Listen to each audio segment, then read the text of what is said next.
हरिशरण हरि ओम तत्सत। श्रीमते रामचंद्राय नमः। नमः परमहंसाय स्वादितचरणकमलचिन्मकरन्दाय भक्तजनमानसनिवासाय श्रीरामचन्द्राय नमः। वंशीविभूषितकरान्नवनीरदाभात् पीताम्बराधरुणबिम्बफलाधरोष्ठात् पूर्णेन्दुसुन्दरमुखादरविन्दनेत्रात् कृष्णात् परं किमपि तत्त्वमहं न जाने। वसुदेवसुतं देवं कंसचारूढमर्दनं देवकी परमानन्दं कृष्णं वन्दे जगद्गुरुं। गङ्गातरङ्गरमणीय जटाकलापं गौरीनिरन्तरविभूषत वामभागं नारायणप्रियं अनङ्गमदापहारं वाराणसीपुरपतं भज विश्वनाथं। प्रह्लादनारदपराशरपुण्डरीक व्यासि अम्बरीशशुकशौनकभीष्मदालभ्यान् रुक्माङ्गद अर्जुन वसिष्ठ विभीषणादीन् एतानहं परं भागवतान् नमाम्यहम्। भक्त भक्ति भगवंत गुरु चतुर्नाम वपुए तिनके पद वंदन किए नाशहि विघ्न अनेक। बंदहु गुरुपद गंज कृपा सिंधु नररूप हर महामोह तम पुंज जासु वचन रवि कर।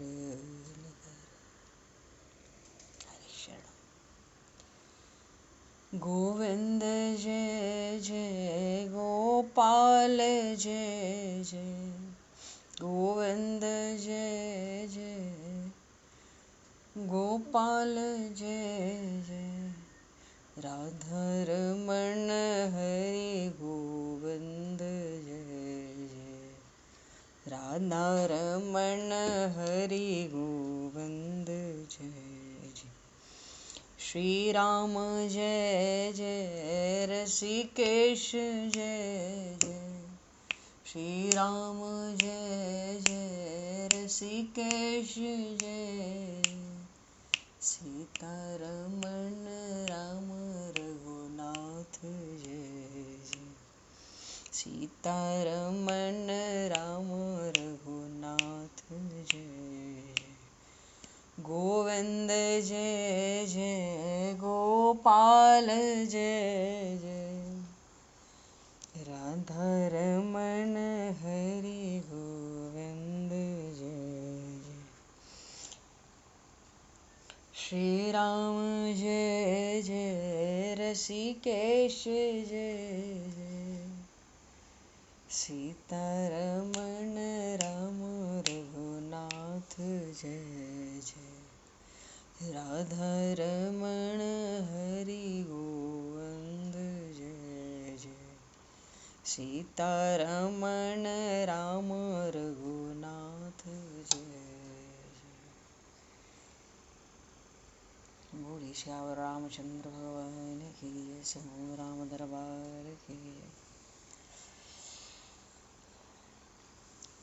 श्री राधे कृष्णचंद्र भगवान की जय। श्री भागे बहरलाल की जय। श्री वृंदावन प्रेम धाम की जय। श्री पंडरीनाथ भगवान की जय। सब संतन की जय, सब भक्तन की जय, समस्त वैष्णवन की जय, समस्त पूर्वाचार्य चरणन की जय, समस्त संप्रदाचार्यन की जय। श्री सद्गुरुदेव भगवान की जय। गंगा मैया की जय, जमुना मैया की जय, सरजू मैया की जय, गौ माता की जय, तुलसी माता की जय, पृथ्वी माता की जय, काशी महारानी की जय। जय जय श्री सीताराम, जय जय श्री राधे श्याम। नमः पार्वती पतये हर हर महादेव। अनंत कोटि ब्रह्मांड नायक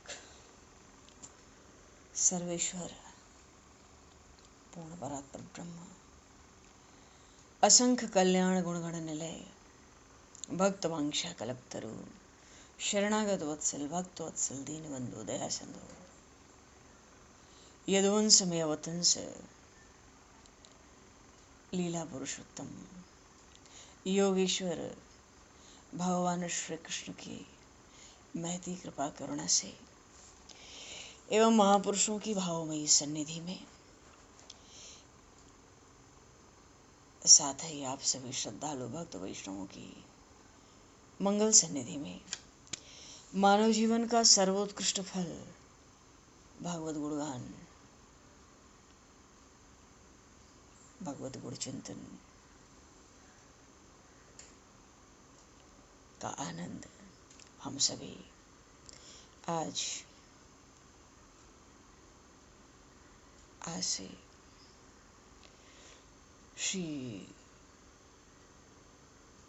श्रीमद् भगवद गीता के चिंतन के माध्यम से प्राप्त करने जा रहे हैं। सर्वप्रथम आप सभी भक्तजनों के श्री चरणों में भगवद भाव से सादर वंदन, सादर नमन। आप सभी को यथा योग्य जय श्री राम, जय जय श्री राधे, हरि शरणम, जय जय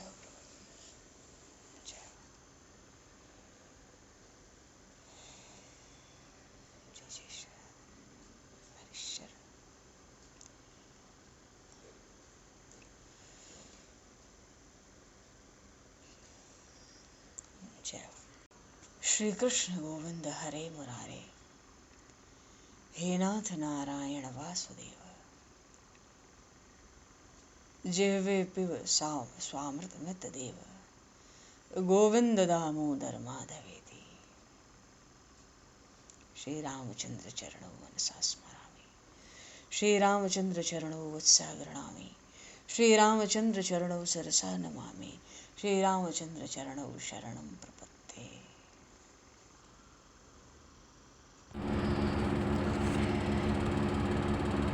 पूर्व प्रसंग में 8वें अध्याय में अक्षर ब्रह्म योग में भगवान श्री कृष्ण ने भक्तराज अर्जुन को, वस्तुतः इस अध्याय में सदगति का ही वर्णन है। भगवान ने आरंभ में ही बताया, अंतकाले च मामेव, अंतकाल में जो मेरा स्मरण करता हुआ शरीर त्यागता है,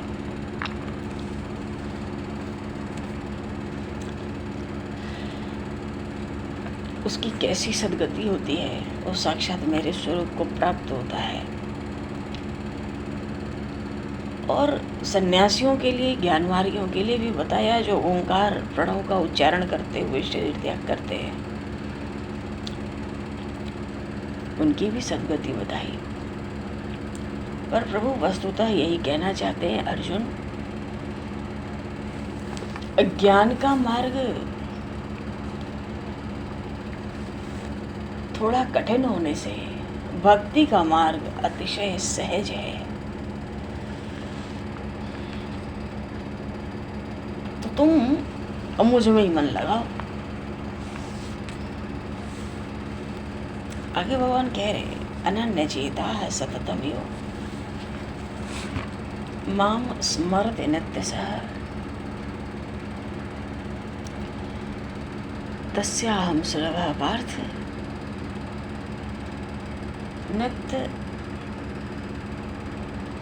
नित्य युक्तस्य योगिनः मामुपेत्य पुनर्जन्म दुःखालयं शाश्वतं नाप्नुवन्ति महात्मानः संसिद्धिं परमां गताः।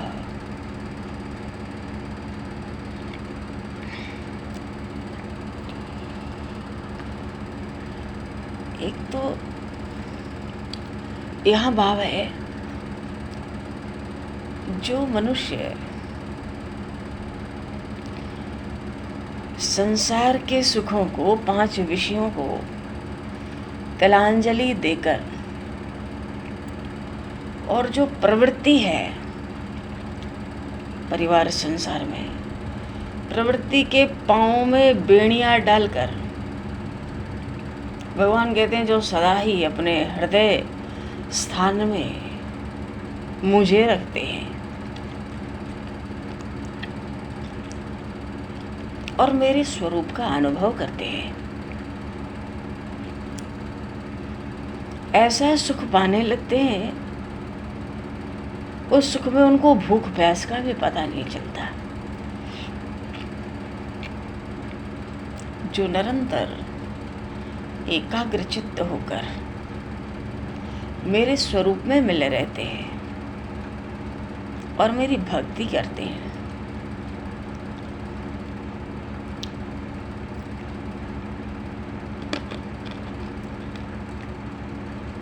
और अंतःकरण से मेरे साथ जुड़े रहते हैं, वो मेरा स्वरूप ही हो जाते हैं। ऐसे भक्त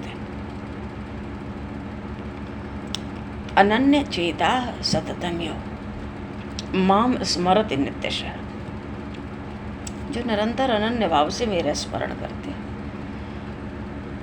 विलक्षणता यह है, भगवान कहते हैं तस्याहं सुलभः पार्थ, मैं ऐसे भक्त के लिए, मनुष्य के लिए सुलभ हूँ। 7वें अध्याय में 19वें श्लोक में भगवान ने कहा, बहुनाम जन्मनामन्ते ज्ञानवाम नाम प्रपद्यते वासुदेवः सर्वमिति स महात्मा सो दुर्लभः। तो जो कण कण में, अणु अणु में परमात्मा का दर्शन करे, भगवान कहते हैं ऐसा महात्मा बड़ा दुर्लभ है। पर मैं बहुत सुलभ हूँ, यहाँ भगवान कह रहे। 8वें अध्याय के 14वें श्लोक में भगवान कहते हैं मैं अत्यंत सुलभ हूँ। तो विलक्षणता है ना, भगवान स्वयं को सुलभ और ज्ञानी महात्मा को दुर्लभ कहते हैं। अच्छा,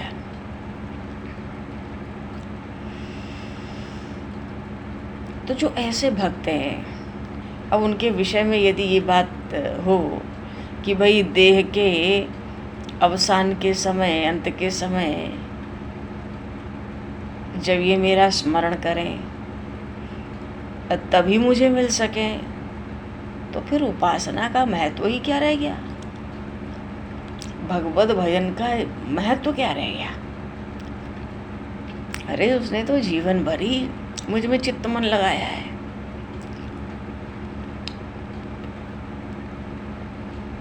अच्छा, यदि कोई दीनहीन मनुष्य, भगवान कह रहे हैं, संकट से घिरकर निर्मल हृदय से मुझे पुकारे और कहे कि हे नारायण शीघ्र पधार कर मेरी सहायता करो,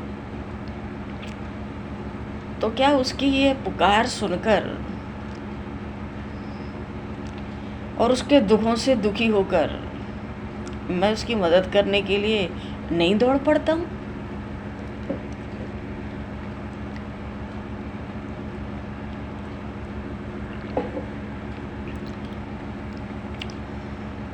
मानो दौड़ पड़ता हूँ। द्रौपदी ने पुकारा था, मैं दौड़ पड़ा।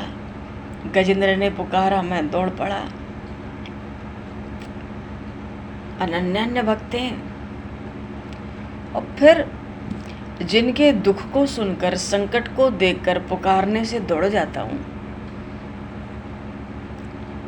फिर ऐसा मैं, मेरे जो एक निष्ठ भक्त हैं, तो ऐसी दशा इनकी होगी, संकट होगा या मरणासन्न काल होगा, तो क्या मैं उसके पास नहीं पहुंचूं? अब वो मेरा स्मरण करे तो ही मैं पहुंचूं, तब तो किसी को भक्ति की लालसा रही नहीं जाएगी। स्मरण तो वो करता ही है, अचेतन अवस्था में भी करता है, पर मैं न पहुंचूं तो भक्ति का तो मार्ग ही लोप हो जाएगा। कहते हैं, भगवान कहते हैं, इसलिए मैं कहता हूं तुम ऐसी शंका पल भर के लिए भी अपने चित्त में मत आने दो। वे भक्त जिस समय मुझे याद करेंगे, उसी समय मुझे तीव्र गति से उनके पास पहुंचना ही पड़ेगा, क्योंकि अनन्य उपासक है, उनका बोझ मुझसे सहा नहीं जाता। और फिर मुझ पर उन लोगों की भक्ति का भी तो कर्ज होता है। वो भी कर चुकाने के लिए तो अवसान काल में, अंत समय में मुझे उनके पास बड़ी तत्परता के साथ पहुंचना पड़ता है। भीतर मुझे डर भी बना रहता है, हमेशा डर बना रहता है कि मेरे ऐसे सुकुमार भक्तों को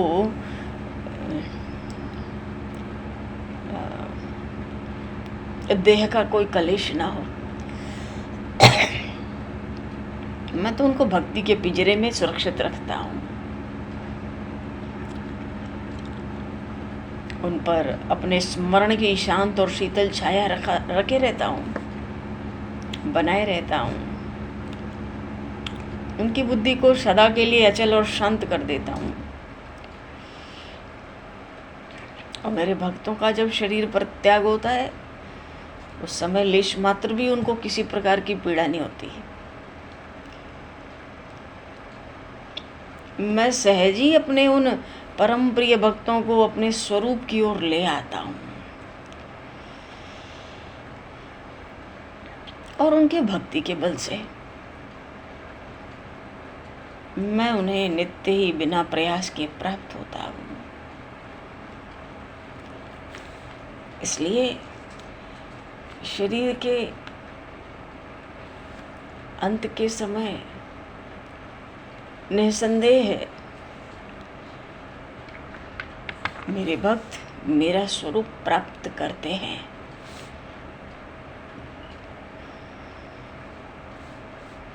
और जो लोग मेरे स्वरूप में आ पहुँचते हैं, मामु पैत्य तू कौन्तेय पुनर्जन्म न विद्यते, जो मेरे स्वरूप में आ पहुँचते हैं वे संसार में कभी लिप्त नहीं होते, उनका फिर से पुनर्जन्म नहीं होता।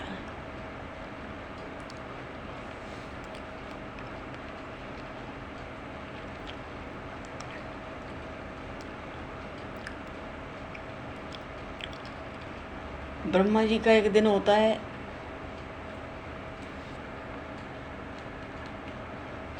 एक दिन का एक पहर पूरा नहीं होता है, इंद्र की आयु पूरी हो जाती है 29.5 करोड़ वर्ष की, दिव्य वर्ष, सामान्य वर्ष 29.5 करोड़ वर्ष की आयु पूर्ण हो जाती है। गंगा ब्रह्मा जी के एक दिन का एक पहर भी नहीं वो बीतता।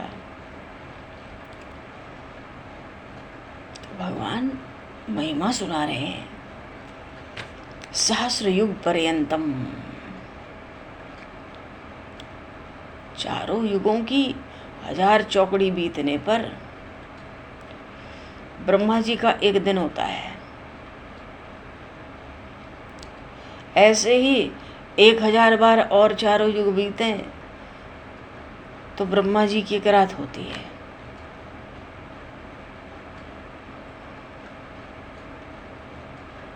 तो ऐसे ब्रह्मलोक में जो मनुष्य, सौभाग्यशाली मनुष्य जाते हैं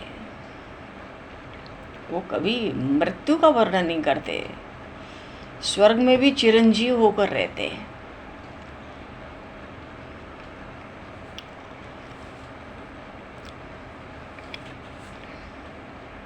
फिर साधारण देवताओं के विषय में भगवान कहते हैं तुमसे क्या कहूँ।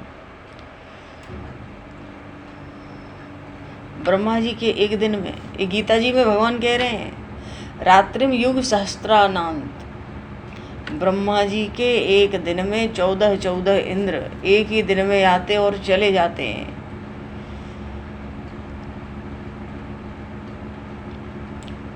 तो ब्रह्म भुवन जो है, ब्रह्मलोक जो है,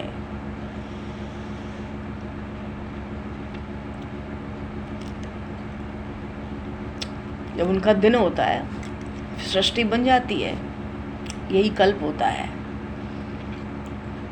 रात्रि में तो प्रलय आ जाती है, ब्रह्मा जी की रात्रि होते होते फिर दिन में सृष्टि होती है, रात्रि में प्रलय। सृष्टि का अर्थ है नाम रूप वाला विश्व।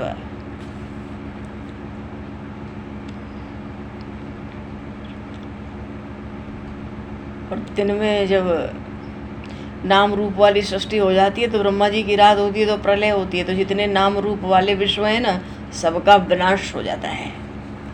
ब्रह्मा जी की सुबह होती है, फिर विश्व का पुनर्निर्माण होने लगता है, रात होते ही सब समाप्त। ऐसा सृष्टि, ऐसी सृष्टि।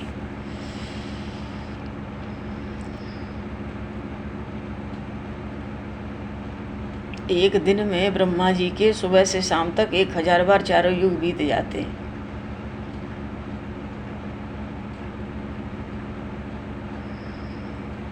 और रात आती है तो पूरा विश्व अव्यक्त में चला जाता है, नारायण के योग निद्रा में। ऐसे ही सृष्टि बनती बिगड़ती रहती है। मानो ब्रह्मा जी के एक दिन में जगत का उदय और एक ही रात में जगत का प्रलय होता है। तो ब्रह्मलोक का विस्तार कितना व्यापक हो गया।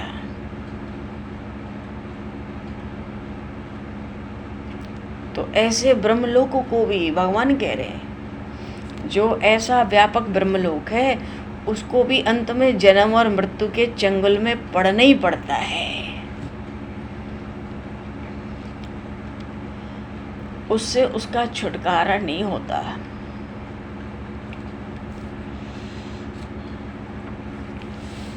इसलिए भगवान बार बार उन भक्तराज अर्जुन को भक्ति की महिमा, मानो भगवान में मन लगे और बुद्धि लगे, बुद्धि निश्चित करके परमात्मा को ग्रहण कर ले तो मन उसमें लगने लगे।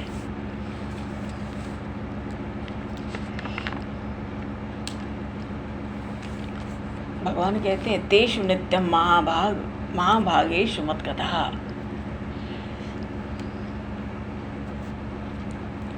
अच्छा, जो सत्संग होता है इसका महत्व इंद्र के पद से भी अधिक है। महान भाग्य होता है तो सत्संग प्राप्त होता है। वहाँ भगवान की कथा का श्रवण करना महान पुण्य फल माना गया है, क्योंकि भगवत कथा गंगा इत्यादि जो तीर्थ हैं इनको भी पवित्र करने वाली है। कलिकाल का जो मल है तत्क्षण धो देने वाली होती है।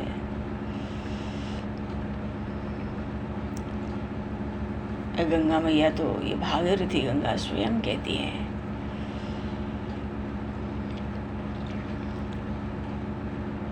कि इतने पाप जीव मुझ पर छोड़ जाते हैं, कोई संत महापुरुष भगवत प्राप्त महापुरुष आवे, उनकी डुबकी लगते ही मेरा भी पाप दूर हो जाता है।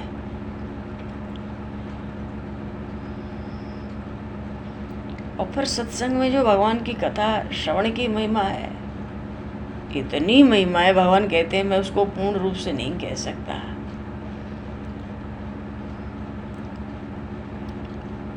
दिव्य महापुरुषों के मुख से भगवत कथा का श्रवण किया जाए, पापों का तत्क्षण क्षय होकर चित्त शुद्ध हो जाता है। अब कोई यज्ञ वेद अध्ययन ये सब करे तो मन शुद्ध नहीं होता, और अशुद्ध वेद का उच्चारण करो मंत्रों का तो पाप और लगता है। लेकिन भगवान का नाम स्मरण अशुद्ध भी हो तो भी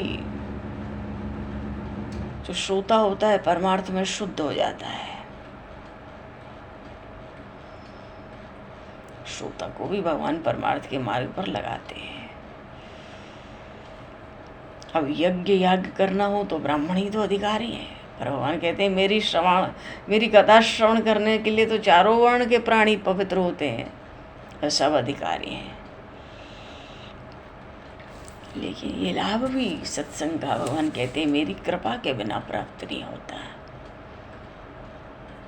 मेरे नाम का स्मरण, मेरे नाम का उच्चारण, मेरी कीर्ति का गान संसार को पवित्र करता है। तो जिसको कथा कीर्तन में प्रेम होता है वही श्रेष्ठ और भाग्यवान है। महाभागेषु तेषु नित्यम महाभागेषु मत्कथा, वही श्रेष्ठ भाग्यवान है। अब जैसे सिंह गर्जना करे तो हाथी के झुंड में भगदड़ सी मच जाती है।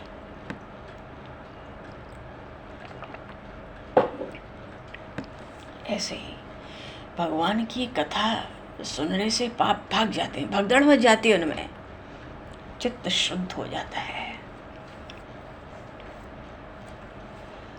और कथा सुनते सुनते जैसे उसका रहस्य हृदय में आता है, वैसे वैसे कथा श्रवण में प्रेम बढ़ता जाता है, मन भी निर्भय होता रहता है। अच्छा, इतना प्रेम भक्तों का बढ़ जाता है, कथा कीर्तन में इतना बढ़ जाता है। भगवान ने एक जगह कहा कि उस प्रेम के प्रवाह में मैं स्वयं भगवान भगवत कीर्तन का गान करने लगता हूँ। मानो भक्तों के साथ मैं भी कीर्तन करने लगता हूँ। गाते गाते बड़े आदर से श्रद्धा बढ़ती है जीव की, प्रेम की बाढ़ आती है, उसके विषय की आसक्ति छूट जाती है, सब जगह भगवत भाव उत्पन्न होता है, अखंड हरिस्मरण होता है। फिर तो सब क्रियाएं भगवान के भजन के रूप में होने लगती हैं। जहाँ जहाँ उसकी दृष्टि जाती है वहाँ भगवान ही दिखाई देते हैं।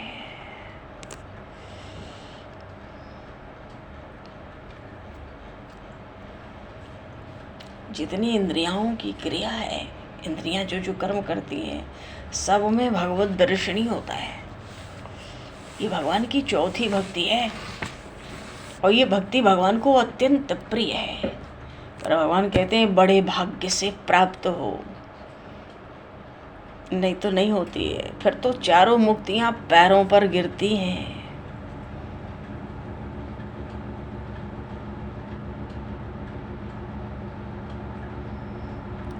तो भगवान के भजन के प्रेम में भक्त को बंधन क्या है?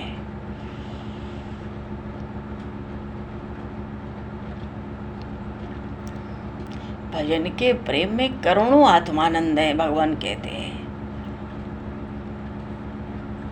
अब सगुण रूप से भक्ति हो या निर्गुण रूप से, भगवान कहते हैं मेरा जो भक्त है वो तो ब्रह्म संपन्न हो ही जाता है।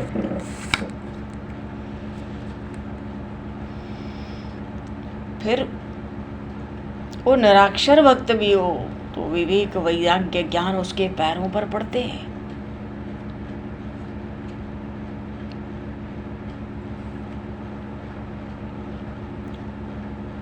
चारों मुक्तियां तृणवत हो जाती हैं, परमानंद की बाढ़ होती है। देखो, भगवान के स्वरूप का कोई अंत तो है नहीं, इसलिए भगवान का एक नाम है ना, अनंत है। तो भक्त का जो भाव होता है वो उस अनंत भगवान को पाने में भी समर्थ होता है।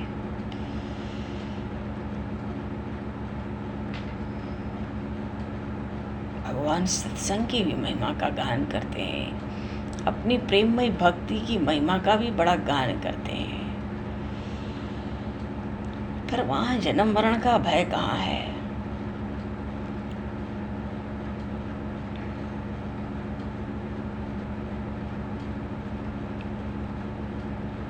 किसी भी कोई त्रिविध ताप हो या कोई और पीड़ा हो, जो कोई भगवान कहते हैं मेरी शरण में आते हैं, मैं उसका रक्षण करता हूँ।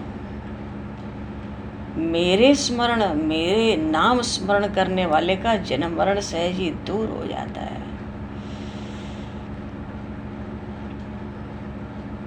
मानो भगवान की शरण में जाने से जन्म मरण से मुक्ति मिलती है। इसलिए भगवान ने सत्संग की भी बड़ी भारी महिमा गाई कि संसार से पार होने के लिए बहुत बड़ा आश्रय है। कितने दीन जनों का उद्धार होता है इससे।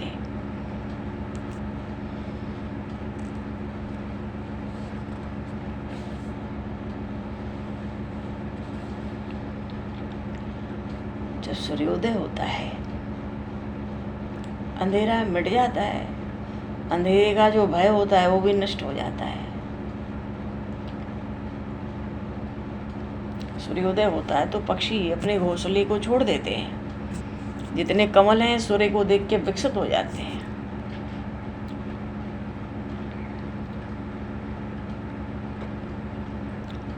तो सत्संग के आश्रय से जीव का जो देहाभिमान है ये छूट जाता है। जीव भी उस देह को छोड़ के बाहर निकल जाता है, मानो मन को देह भाव से खाली कर लेता है। जितने मोक्षु हैं सब अपने धाम की ओर चल पड़ते हैं। फिर तो जो प्रवृत्ति आरंभ होती हो तो निष्कर्म की ही होती होगी। ऐसे भगवान अपनी भक्ति की बड़ी भारी महिमा सुनाते हैं।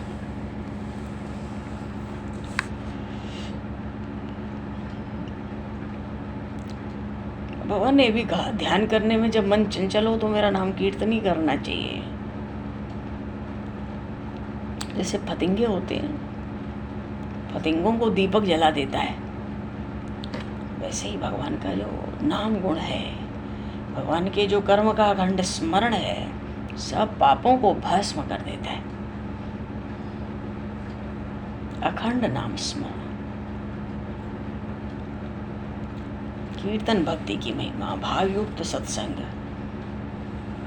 भगवान सबकी महिमा बड़ी विलक्षणता से। वैसे भी देह तो प्रारब्ध के अधीन है, काल के अधीन है, और सारा संसार ही नश्वर है, नाशवान।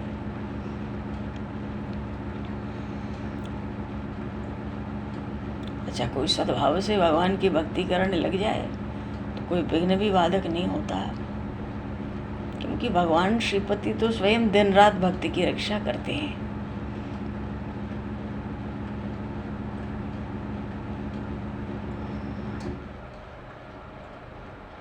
भक्त पर विघ्न पड़े भगवान दौड़ पड़ते हैं। क्यों? प्रहलाद को उसके पिता के दंड से भगवान ने छुड़ाया, महाराज अम्बरीश को दुर्वासा ऋषि के शाप से भगवान ने बचाया, गजेंद्र को उस मगर के मुख से भगवान ने निकाला,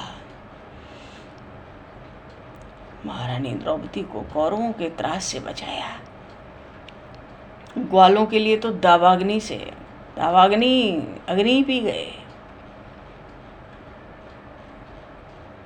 राजा परीक्षित की भगवान ने रक्षा की थी द्रोणाचार्य के शस्त्र से, गोकुल की रक्षा की थी इंद्र के कोप से, गिरिराज गोवर्धन प्रभु ने धारण किया।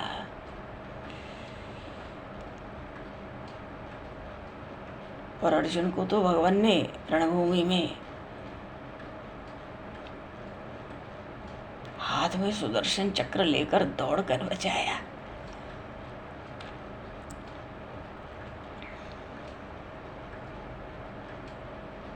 भक्तों की देह रहे चाहे ना रहे, सुख का स्वभाव फिर जाता नहीं है।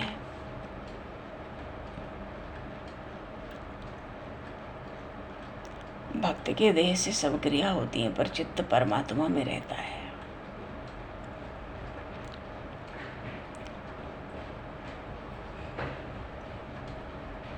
तो भक्तों की जननी है श्री कृष्ण, भक्तों की जननी है। बड़ा आनंद अनन्य चेता सततम्यो माम स्मरति नित्यशः तस्याहं सुलभः पार्थ नित्ययुक्तस्य योगिनः। भगवान बड़ी इस 8वें अध्याय में भगवान ने प्रायः सदगति का ही वर्णन किया है। और यहाँ जैसे ब्रह्मलोक की गति भगवान ने बताई, उसकी व्यापकता भी बताया, और फिर अंततः ये भी बताया ये भी जन्म मरण के चंगुल में पड़ा है, इसका भी अंत होता है।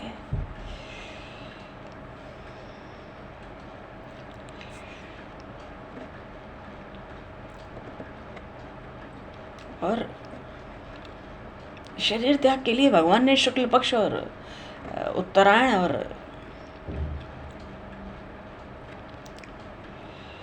उत्तरायण के जो 6 महीने हैं, भगवान कहते हैं वो ज़्यादा श्रेष्ठ है।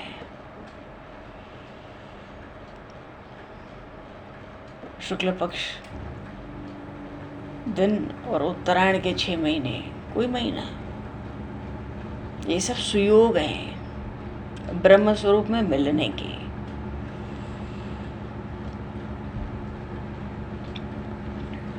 यहाँ भगवान ने बहुत कुछ बताया।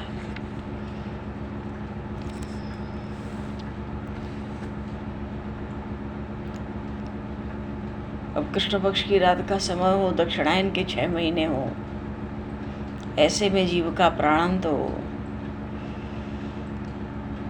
तो उस मृत्यु चक्र का भी भगवान ने वर्णन किया।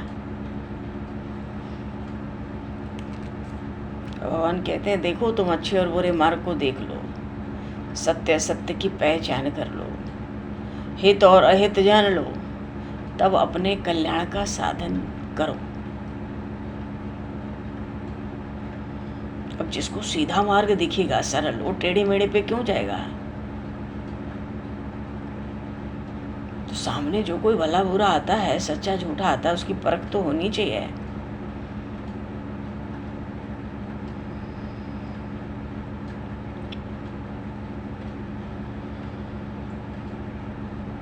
तो इन दोनों मार्गों में जो मार्ग दैव योग से मिल जाए वही उस जीव का मार्ग होता है,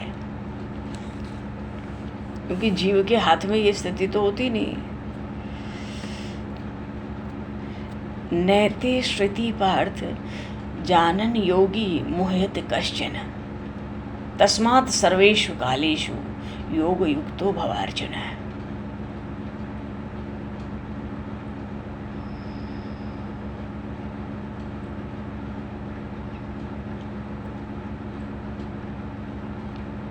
आठवें अध्याय के विश्राम के पास वो कह रहे हैं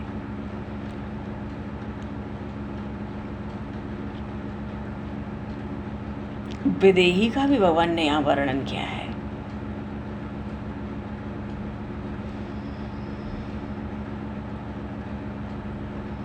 आठवें अध्याय में सदगति का ही वर्णन है।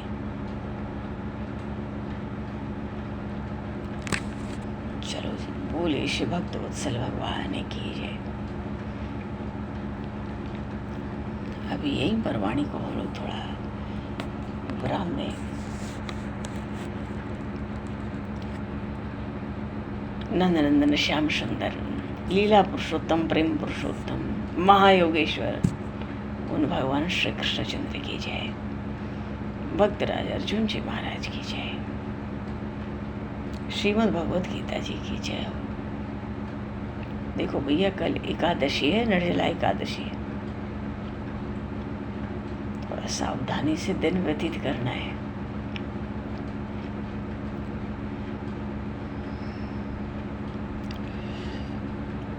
साल भर की एकादशी इसलिए भीमसेनी पांडव द्वादशी कहते हैं इसको। वैसे भी एकादशी बिना द्वादशी के तो होती नहीं है, और निर्जला एकादशी का तो नाम ही है पांडव द्वादशी। भीमसेन कहते हैं भगवान व्यास से, मैं कोई व्रत कर नहीं सकता पितामह, मुझे बड़ी भूख लगती है, मैं भूख सहन नहीं कर सकता। सब एकादशी रहते हैं, मैं नहीं रहता। सब मुझे उपदेश करते हैं एकादशी का व्रत करो, पर मुझसे भूख सहन नहीं होती। तो व्यास भगवान ने उनसे कहा था तो साल में एक ही व्रत करो जिससे तुम्हारा कल्याण हो जाए। तो निर्जला एकादशी के व्रत का वहां पर व्याख्यान किया व्यास नारायण भगवान ने, और ये भी कहा साल भर की एक एकादशी। भीमसेन अगर तुम एक एकादशी करोगे निर्जला, तो साल भर की जो 24-26 एकादशियां होंगी उन सब का संपूर्ण फल तुमको एक एकादशी के व्रत में प्राप्त होगा।